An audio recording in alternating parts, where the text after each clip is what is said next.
This is Grace and Aaron from When Rivers Meet, and you're listening to Jim and Mike Talk Music. Strikes like lightning through my veins. Heart stops and then it shocks my brain.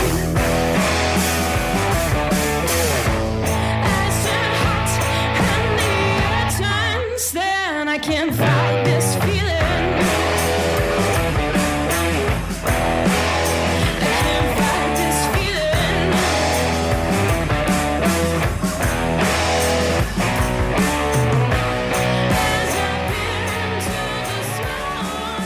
Today I have two special guests with me. They make up the blues rock band When Rivers Meet. They released 2 EPs and 1 full-length album, We Fly Free, and are about to release their second album, Saving Grace, on November 19th. So let's all welcome the Jim and Mike Talk Music, Grace and Aaron from When Rivers Meet. Hello. Hello. How you doing? Hiya. How are you How's it doing? going? Good. So you're in Essex? Yeah, we are, yeah. Great. So this is the first interview I've done from England, or talking to someone from England. We've interviewed a couple people from Liverpool, but they lived in the United States. So. Oh, awesome. Oh, nice. Good to be the first. Yeah. Yes. I wanted to ask you, what kind of music were you guys listening to when you were growing up? Like what were some of your musical influences growing up? Well, my influence from my dad's side was like rock and roll. So you're talking like Elvis Presley, okay, Buddy Holly, Roy Orbison, people like that. And my mum was a big Beatles fan. So that was great. that was my influences from my childhood. Mm-hmm. Yeah, and my influences were mostly sort of Motown and soul, which was actually an influence for quite a long time. And huge like Dusty Springfield fan, Gladys Knight. And then it was actually when I met Aaron that he introduced me more into and blues. So okay, yeah. You guys had a pretty big year this year so far. You've been in 3 magazines, right? 2 you were on the cover of. But probably the biggest was the UK Blues Awards. That was for We Fly Free, your first album. You won 4 awards: Emerging Blues Artist of the Year, Blues Band of the Year, Blues Album of the Year, and Most Inspirational Online Performance of the Year.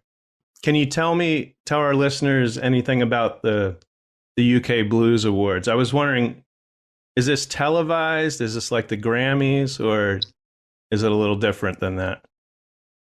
Well, not quite like Grammys, not quite the same. We wish. But it's an event that takes place in person in a really nice venue in London, but of course because of COVID that wasn't possible this time round, so it was all done online and pre-recorded. So did know a little bit beforehand that we'd won because we had to film our acceptance speeches. But it was a massive deal for us because you're competing, it's still to be the best in the country in the blues genre. So it was a massive deal, and we definitely never expected a nomination, never mind to win all 4 awards that we were nominated for. Absolutely. Did you get a phone call that you were nominated? Or... I can't remember how it came about. I was just trying to think. I think I know the when we won, we got a message came through, an email came through, kind of detailing it all, and I remember like reading the top award that we'd got, and then scrolling down, and like we got 2, we got 3. We were nominated for it. Awesome. Who are you up against? Do you remember for Blues Album of the Year? Anybody like huge or? Yeah, a lot of other really sort of prominent people on the scene in the UK. Yeah. Was all the different nominations, so it was pretty scary. I think we tried not to focus too much on that because otherwise we'd be too scary. So. Did you perform a song, or you just did the acceptance speech for the award? No, there was actually it's like a blues jam, there was a jam with all the different artists, so took part in that, which was really cool. And I'm not sure if I think we pre-recorded a couple of tracks as well, didn't we? Might have done, yeah. I think we did. Okay. And what does this look like, the award? We haven't got it in this room, but it's gorgeous. It's a glass, so we're terrified because they're like solid, thick glass. Yeah. And so always terrified of breaking them, but they're very beautiful. Cool. How did the name When Rivers Meet come about? Because I think of two rivers coming together to form something bigger. So was it you, Grace and Aaron coming together to form something that you would hope would be big? Absolutely spot on. That is exactly what it is. We were in Sardinia at the time on holiday, and we were trying to look for a name, and we were on this overlooking this gorge and these two rivers where these two rivers met. It was like, oh, when rivers meet, and it was like, I think because previously we've played music together for a really long time, but not necessarily always in this style. And we previously were called Holmes and Bond, and when we got married, we were like, we can't keep this name now, and Bond and Bond just sounds like it could be dodgy. I like sort of building. So we knew we wanted to have something a bit more creative, and we'd said a lot about rivers. We were really really into that idea. Rivers, So when we saw the two rivers meeting, that's it. Were there any other names, or was that the name you came up? There was so many names, and probably one of the hardest things we've ever had to do is try and change the name. Just couldn't we thought it would be a really fun process to pick out a new name, but it was actually really hard. Yeah. You've just released, actually, before I get to this, Grace, you were in a Meatloaf tribute band. I wanted to ask you about that. I was. What was the name of? What was the name? I was trying to remember the other day. Oh, okay. I think it was called From Paradise to Hell, actually, wasn't like it? That, and it was like a 10, 11 piece band. It was amazing. And sure, I was in the band when we first met, weren't I? Yeah. I think we met and had so much fun and got introduced to the epic music of Meatloaf as well. And a lot about 4-part harmony, 3-part harmony. That was pretty intense. But were you a backup singer, or were you singing? Yeah, I was backup singer, and also it was a Jim Steinman tribute as well as me. Oh, okay. So I got to do all the Bonnie Tyler, Total Eclipse of the Heart solo stuff as well, which was epic. So it was a lot of fun. And that was a while ago? That was like quite a few ago now. 15 years ago or something. Yeah, it was great. So you released 2 EPs and one album, We Fly Free. On November 19th, your new album, your second album comes out, Saving Grace. I'm very excited about this. So on September 10th, you released your first single, Testify, along with a video. And I love this video. Can you tell me where it was filmed? It looks like an abandoned building or an area that's been abandoned. There's a lot of graffiti on the walls. It's a really cool place. It's not too far from us. It's only probably half an hour down the road. And it's an old abandoned fort, which was originally built by Henry VIII. And throughout the years, it's obviously been used when we fought against like the Dutch and Spanish and French and everybody basically tried to. And the last time it was used was in the Second World War, and there's like loads of pictures and old shells and all that sort of thing. That's great. Yeah, amazing place. Yeah, the song is just phenomenal. I love the violin, and I like the part where it's just drums. Aaron, you're playing a little bit of guitar, and Grace, when you hit that high note.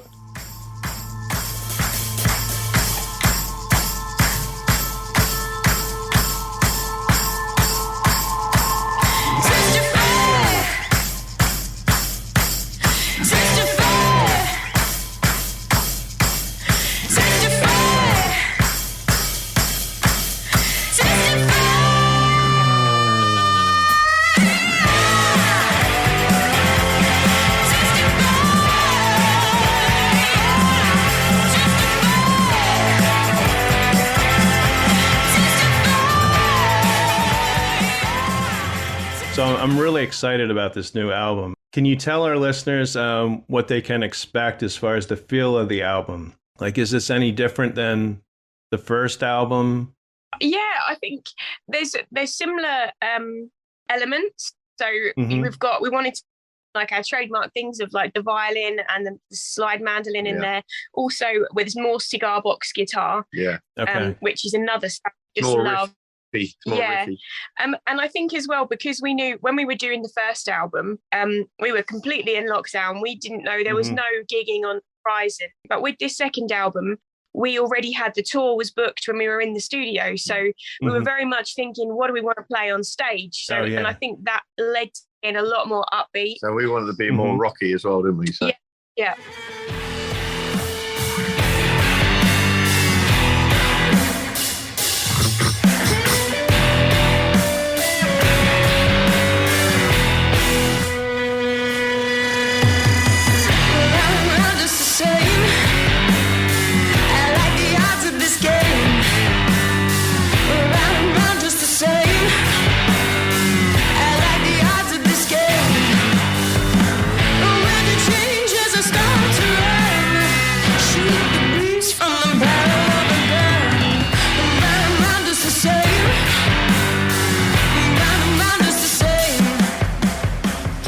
What is your writing process? I think in the last night, I think you might have mentioned that. I think Aaron, you write the music, and Grace, you write the lyrics. I write. No, it's the other way around. I write the lyrics, and Grace. Okay. Total opposite. Okay. Kind of like the best way we work, isn't it? But do you sit down together, and like how does a song come about? I know different songs probably come about in different ways. Yeah. Like, so the general procedure is we'll come up with some procedure. We'll come up with an idea, whatever it might be. It might be a riff or a lyric or something, and we'll sort of get together and we'll start thrashing something out. And as soon as something starts coming together, we separate, don't we? And then I go and do the lyrics, and then you do the music, and then we come together. And then we just sort of carry on thrashing it out. And if we love where it's going, we carry on with it. Or if we don't, we just scrap it. Or it can be even that Aaron's just got some inspiration for some lyrics, and then I lyrics and I hear something. As soon as often I read the lyrics, I'm like, oh, I can see what this is going to be, you know. So we always have the same kind of vision for what it's going to be. Like we might be like, oh, I can imagine it being a little bit like this song and that song, and then it can have a build. So we're always kind of on the same path with songs. It's very rare that we differ, which is lucky, but we do have to do it separately. Otherwise, we just argue all the time. And where do some of the ideas come from? Or did you ever have a dream that turned into a song? I think it's more like getting inspiration from older music, really. Okay. Yeah. Like we'll be listening stuff to like the original blues stuff, and that just brings so much inspiration. And I think especially when with the old blues stuff, there's so simplistic, not in a positive way. It's so simplistic, and you got the blues repetition, and it just leaves you so much freedom. You can just take so much from it. And that's one of our mottos in the studio as well, is like keep simple, because it's so easy to overcomplicate things. Totally. Yeah. Now, the first and second album, did you use the same musicians? Like, is the first album, is that all Grace and Aaron, or? Yeah, I mean, it's everything we've recorded. I play all the guitars, and Grace plays the mandolin and the fiddle. But everything else is done by our producer. So he plays bass and drums and keys. Okay. And, we did three on everything we've done. It's just us so three. The second album is the same producer. Okay. I noticed when you a lot of your live shows, it's just you, it's just Grace and Aaron, but now you've got a band. And That's the right. show that you did on the weekend, you played some huge rock festival, correct? Yeah. Was Planet that the Rock first stuff. time with the band? It's the Second. Okay. Yeah, and it was amazing. And like you say, really cool. we only ever played as a duo. We've both played in bands, but we've never had a band for our own music. So it was a really big deal to form the bands. And then, of course, we had a smaller gig for our first gig, which sold out like straight away. And it was an amazing night. And we just realised quite how well we've kind of picked our band, or they've found they're found great. them. Yeah, they're great. we had an amazing gig at the weekend. It was epic. What was that? What is that called? It was rock something. I forget. Yeah, that's all right. It's Planet Rock Stock. So you've heard of Planet Rock radio station? Well, it's their like big festival. Yeah. So that's a festival really cool. They do every year? Yeah, that's right. Yeah, I think they've not had it for the last. I think it might have been 2 years they haven't had it. Oh, really? Yeah, I think so. But so because of COVID, was like, really hyped to be, everyone was really hyped to be there. So it was great atmosphere. Sold out place. Yeah. Is this an outdoor place? No, it's indoors. Okay. They hire out like a holiday camp so that you've got all the and then it has the accommodation. So we got put in the area with all the different bands. So like you could hear all the bands pulling up and like everyone jumping, everyone like getting. It was really fun. Yeah. So I mean, we with like Bernie Marsden from Whitesnake, and also Vandenberg and the Darkness were there. There were some great bands. Great bands. Oh, the Darkness, yeah. That band's cool. They're great. So your band members are we have Roger, he's on bass, right? James. Yeah. You have James and James. So I'm assuming the one guy plays keyboards and the one guy must be the drummer, correct? That's right. Okay. Now, Aaron, you mentioned Roger was in some other bigger bands. Is that correct? Yeah, that's right. He's played for John Verity, who used to be Argent. So like Shaka Khan, Elkie Brooks, and Elkie Brooks, loads of different people. Yeah. Yeah, he's played, and he doesn't like. We have to try and like extract this information from him. He won't tell us where he is. Like, I just tell him. Everybody knows him. It's amazing. Everybody's got some sort of connection with him when we've been out, and everyone loves him, and we love him as well. He come on stage, and people are going, "One Roger Innes, one Roger Innes." That's great. Next year, you're doing a huge tour.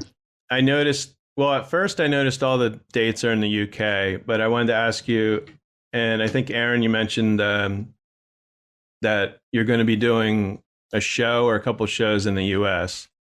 I think it was Nebraska. That's right. That's correct. Yeah. Now, you're probably planning to do more shows because once you're in the US, you want to kind of do maybe a mini tour, or right? That's right. Yeah. At the moment, it's we're only in Nebraska, but we are trying to get elsewhere as well. A lot of it is just trying to like synchronize dates because we've got we've got our bookings down, so it's like just trying to work out how we can fit everything in, and we might also be hopping up to Canada as well while we're there. Yeah, there's so many opportunities everywhere, but it's just we're not used to a country being so big either, so that we've got to kind of coordinate that. Yeah, you could play 50 shows in 50 different states. Have you been to the US before? Yeah, we have. Yeah. Yeah, my sister lived out on the West Coast for about 10 years. So I went out there about four times. You came out a couple of times. Yeah. We love the States, and we can't wait to play. Yeah, we're really excited. And I think as well, the first time is we're kind of seeing it as a learning curve. We've never toured internationally, so we're going to have a lot to learn. We just want to enjoy the experience and then then come back the next year. Yeah, definitely. And then be up the next round. Totally. Yeah. But have you ever played any shows in the US before? No. You can't wait. It's gonna. You could basically rent a van, and just if you get enough, shows, and just go from the West Coast to the East Coast. Yeah, we've had a lot of the visa application and stuff is it's quite tricky. So we're a little bit that's all still happening. But like I said, there's lots to learn, like sorting all this stuff out, but it's worth it. We can't wait. There's some great theaters in New Jersey, Pennsylvania. One is in Sellersville, Pennsylvania. Now, it only seats 300, but there's a lot like Steve Forbert is playing there, Marshall Crenshaw. They have some like blues band. They have a little bit of everything. So that would be a good venue. Oh, cool. That sounds really, Have you played any new songs except Testify? Like to try out on the audience, or you're waiting till the album comes out? Yeah, we're waiting for the album to come out. I mean, our next show's in December, so we'll be putting some new songs in there from the new album. Yeah, but we haven't actually played any out yet. No, and I think we haven't been able to tour. We've kind of feel like we've got a bit of a back catalogue now. Yeah, We're like, we've not played any of us. Yeah, we've got so many songs we want to play out. And it was so exciting to get the band onto the songs. You know, we're used to just going out as us two. Like the impact as a band was just has been so much fun. So good. We've wanted it for a really long time, so we've finally got there. Is there anyone on your wish list that you would love to tour with or open for? For me, I would say there's two different people that stick straight in my mind. The first one would be like Joe Bonamassa. He's just such a fun to be able to play. I don't even know if he has support acts at the moment, but we love Joe Bonamassa, and also here in the UK we love a classic rock band called Thunder. So we're always and they were really kind of. We listened to Thunder a lot when we first got together, and it was the pub that we met. Used to do like pub trips to go and see the band. Like everyone got in a bus for a pub, emptied the pub, locked the door, and all went to go and see Thunder. So it was a bit of like an institution. Yeah. So that would be a big deal for us as well. Absolutely. Do you do any besides your own songs? You do any cover songs when you play live? As a duo, we have done a few covers and things like like classics like Burn in Hell or In My Time of Dying, things like that. But generally we don't tend to, do we? No, I think we've just really enjoyed, since we kind of changed our style and found our sound, we've really enjoyed playing our own music, so we've probably been a little bit self-indulgent maybe. But we just kind of enjoy it at the moment. I love your live streams, and I'm hoping you continue, because a lot of bands, during COVID, you have a lot of time where you're not touring, you're not doing that much, and a lot of bands have stopped their live streams because you're playing shows. But I watched the one yesterday, and I love that you did one cover song. It was Civil Wars, 20 years. I love that song. And I think it actually sounded better than the original, I have to say. Oh wow. Thank you. That's awesome. Thank you. Wow. And it's great because you can interact.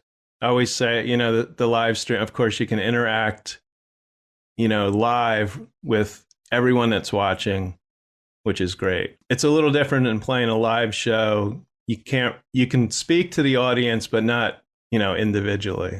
Exactly. Yeah. And I think it's kind of, we've seen the power of live streaming and being able to interact with people, especially when you couldn't. It was even more special. But it's just such a good opportunity. Yeah. We feel like we can't sit now, and plus we really enjoy it. Yeah, we love doing it. I mean, to start with, it was like quite painful. We were like phoning our friends, like, make sure you go on there and no one on there. We can't have no one. Put stuff in the comments, And of course, that's grown over the last year and a half, and we just love it. We've gone from Saturday nights now to Sunday nights because we thought people might be out a bit more now, but we definitely plan to keep it as a regular every week streaming. Great, we're gonna stay in there. Because I see on this Sunday, the 21st, you're going to be doing songs off the new album. Are you doing the entire album, or are you just doing a selection of songs? So what we're going to do the weekend, we done it with the last album as well, is we've got lyric videos for every song off the album, and we go online live, play the actual album recordings. So it's a listening part. So it's a listening part. Oh, great, great. Yeah, then we've got our producer Ads is going to also come on so that we do a Q&A. Yeah. And what was so cool was we crowdfunded for this album because we're independent, and it made it possible for us. And we hired a nightclub in the middle of the country, and we had people come literally from Ireland and Scotland, from all over, and we just packed out this nightclub and we played everyone the album, and that was part of the crowdfunding. Someone come over from the States as well. Yeah, we had someone come. Wow. And I think because of the live streams, people sort of knew each other. They knew each other's names, each other's names. Wow. And there was such a great atmosphere. We remember a guy was like, I wasn't sure about coming because I had to come on my own this time, and he said, and I turned up and stood outside a pub, and all of your shirts and I had a t-shirt on. They were like, mate, you're a rapid, come over, have a chat. That was great. So awesome. Wow. Brilliant. The listeners who want to watch the live stream, of course, it's on Facebook, your Facebook page. And I ordered the new album on the Splatter, Silver Splatter. Thank you. I just ordered the signed magazine, Blues awesome. Matters, and I got this last week. Oh, amazing. So cool. Wow. I love you guys. So cool. And thank you. So our listeners can go to whenriversmeet.co.uk, and you've got some cool stuff in your store. Like I said, you got the signed magazine, but you have a limited number of those, so those are going to go fast. Right. Because I noticed the one I have is not there anymore, so you sold out of those. Yeah, exactly. Yeah, they're going quick. And you've got shirts and CDs, coffee mugs, necklaces. We have. Our listeners can go to your website. They can find you on Facebook. I think you're on Instagram too. We are there and YouTube, everywhere. Yeah, a lot of videos on YouTube. So check out When Rivers Meet. So it was great talking to you guys. I look forward to your new album. I hope you come to the US, and I hope to see you guys live in concert, and hopefully, maybe meet you guys. For sure. Oh, that's great talking to you. Yeah. And so thanks for having us. So have a great night. Thank you. Thank you for doing the interview. Cheers for having us. Thank you so much. That's awesome. Okay. Yeah, hope you enjoyed the album, and we'll hopefully catch up with some. Take care. Thank you. Bye. Bye. Bye. Stars have fallen and doves will cry. Only sunsets when rainbows die. It breaks my heart to know we're through, but my memories betray what's true. Don't tell me goodbye. Are we lost in the night? Don't tell me goodbye. Don't tell me goodbye. Today's interview was recorded on Zoom and at Did You Say 7 Studios in Washington, New Jersey. Go to the YouTube channel for exclusive video content. Exit music by the band 99%. Today's show was produced and edited by Jim Thatcher. You can find Jim and Mike Talk Music on Apple Music, Spotify, Podbean, or wherever you listen to podcasts. The songs I Can't Fight This Feeling, Testify, Shoot the Breeze, and Don't Tell Me Goodbye were used with permission from Peter Noble and When Rivers Meet.